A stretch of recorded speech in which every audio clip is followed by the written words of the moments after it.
Uhab ya, atau Ustadz Ali Badri ya, atau Ustadz Ali Badri. Siapa yang salah di sini?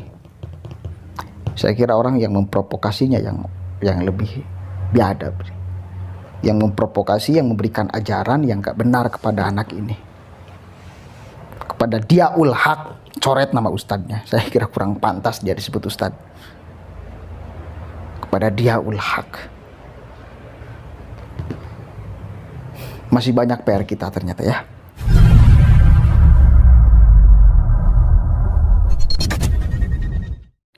Assalamualaikum warahmatullahi wabarakatuh. Hamdan syukranillah amma ba'd.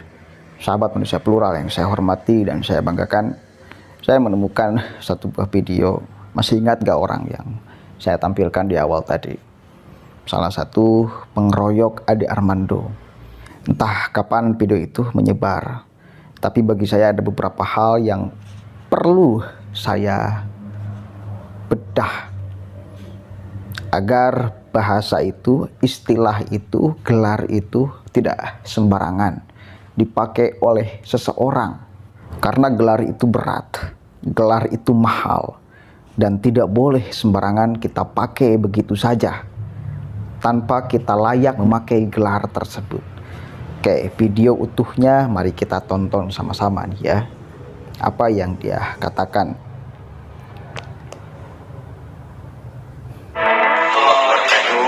Saya di Uhab ya, atau Ustadz Ali Badri ya, atau Ustadz Ali Badri ya, atau Ustadz Ali Badri. Buat teman-teman semua, tetap semangat berjuang di jalan Allah Subhanahu wa Ta'ala. Tetap katakan yang hak itu hak, yang batil itu batil. Jangan pernah mundur walaupun kita hancur. Jangan takut pernah kita mati. Urusan dunia hanya sementara, kita berjuang selamanya. Jangan pernah takut walaupun di penjara, cuma sementara. Insya Allah orang tua kita bangga di hadapan Rasulullah SAW. Amin ya Allah. Orang tua kita bangga di hadapan Rasulullah SAW. Amin ya Allah ya Rabbal Alamin. Allahu Akbar.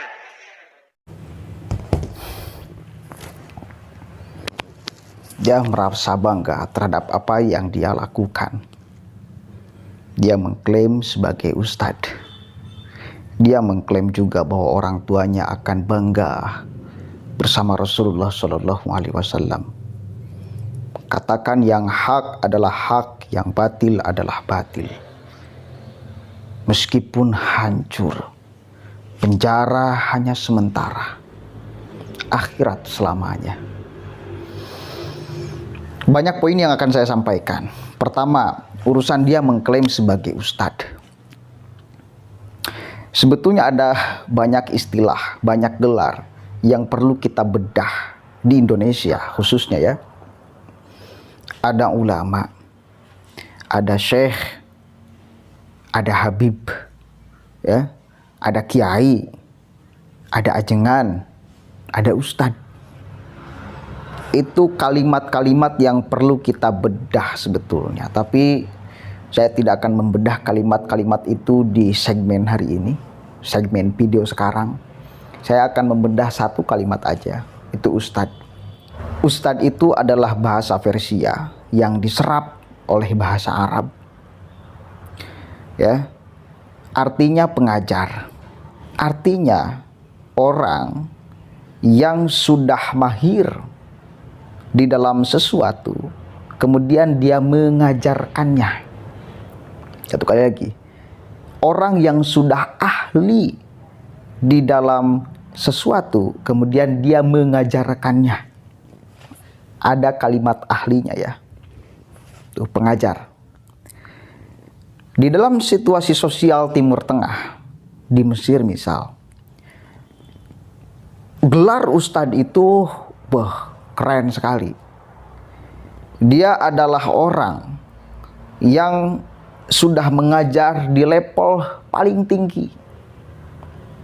Ya, kalau di universitas, di majelis ta'lim itu di level paling tinggi mengajarnya.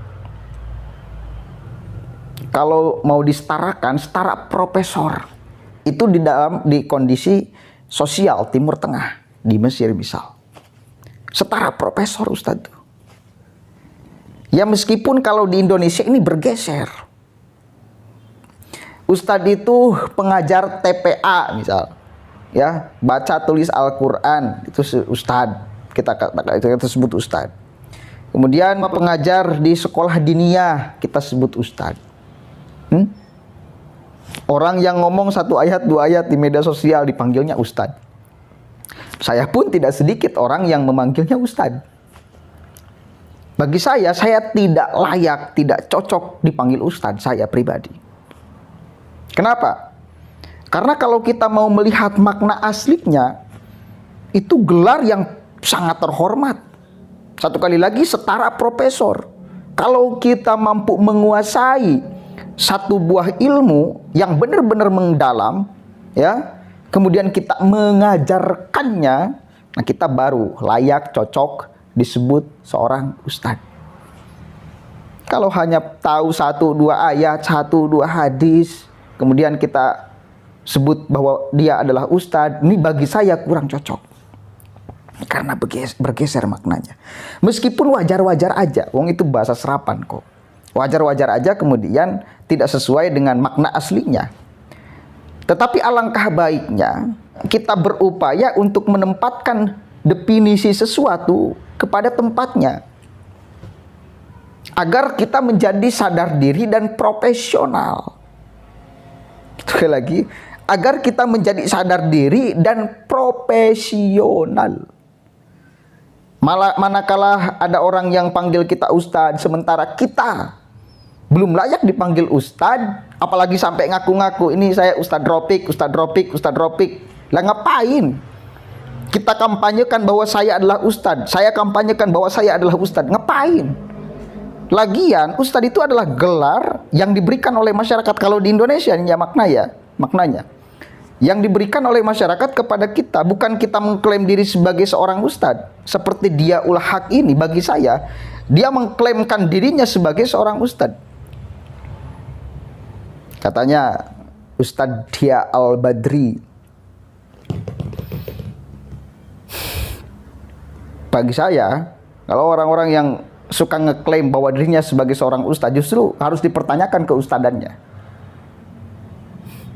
Kalau orang yang ngeklaim atas apa dia ulama, kita harus pertanyakan keulamaannya.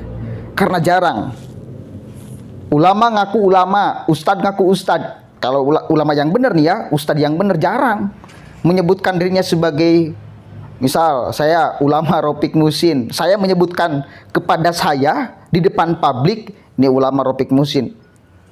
Kalau seperti itu berarti jelas saya bukan ulama. Ya. Kalau ustadz yang benar juga jarang ngeklaim dirinya sebagai ini Ustadz Ropik Musin, ini ustadz ini. Ada juga orang lain yang ngomong kepada kita, ini ulama Ropik Musin, ini Ustadz Ropik. Kalau seperti itu ya wajar. Karena mungkin tidak tahu definisi aslinya ustadz itu apa.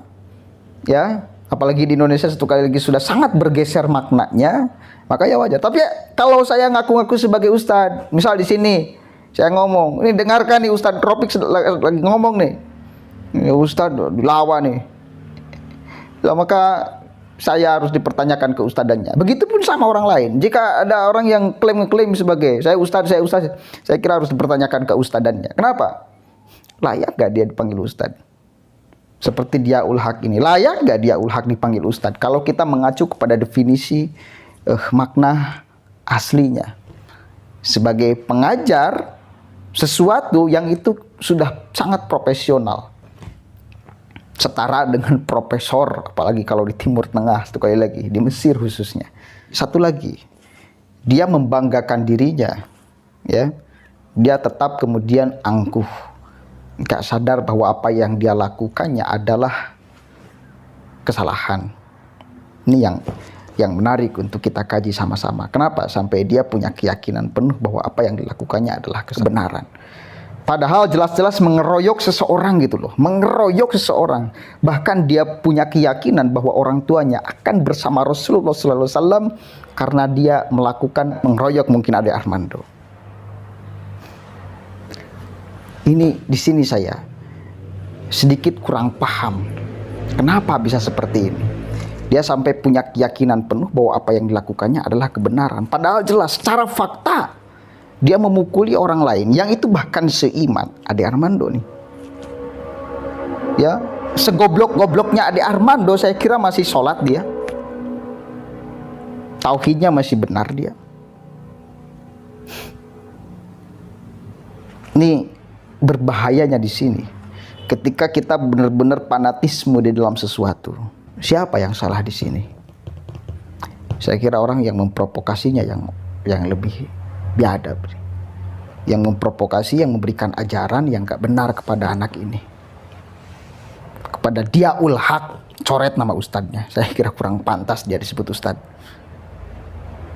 Kepada Diaul Haq. Masih banyak PR kita ternyata ya. Mudah-mudahan ada manfaatnya. Wallahul muwaffiq ila aqwamit thoriq. Wallahu a'lam bishawab. Assalamualaikum warahmatullahi wabarakatuh.